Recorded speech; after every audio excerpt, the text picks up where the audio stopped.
Okay, so this is just a quick update on the controller that I made. Basically, I've added a switch at the top here. This is your wire. I couldn't find a BNC wire, so I had to use RCA with a RCA to BNC adapter here. I'll show you what it looks like on the scope if I can get this in. There we go.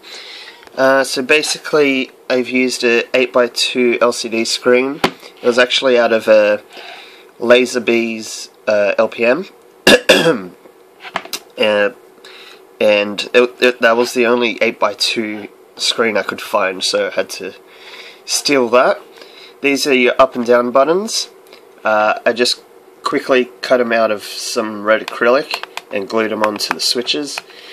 So this is basically how it works. Up increases the PWM, down decreases it. Then you have full and low, which will go to 100% or 0% essentially. Then there's just this switch on the top that turns everything on, and that's not focused.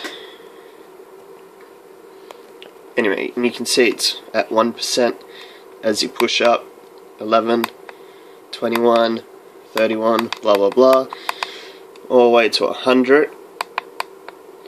Then once you're at 100, it goes down in tens, and you can go full power or low power. And the minimum is 1% because, as I mentioned, or I may have mentioned in the previous video, the laser requires a 1% power output at all times. Oh, minimum of 1%. In order to keep it excited and keep the plasma flowing through it. If I was to have a flat line like this and then go to 100% duty cycle, you can damage the laser. So that's why it stays, the minimum you can go is 1%. You can't go further down than that. So let me just plug this in. And yes, I know there is a lot of undershoot. I'll be fixing that up soon, so don't worry about that.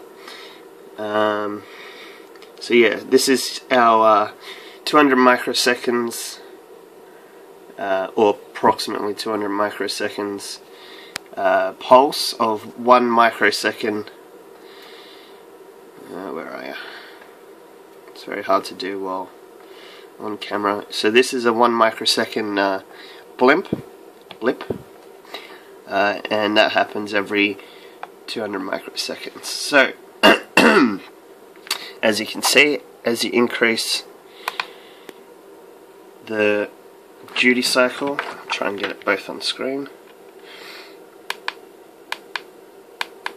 the PWM duty cycle increases all the way up to 100%, and then you can go low, high. But as you can see, the minimum you can go is 1%.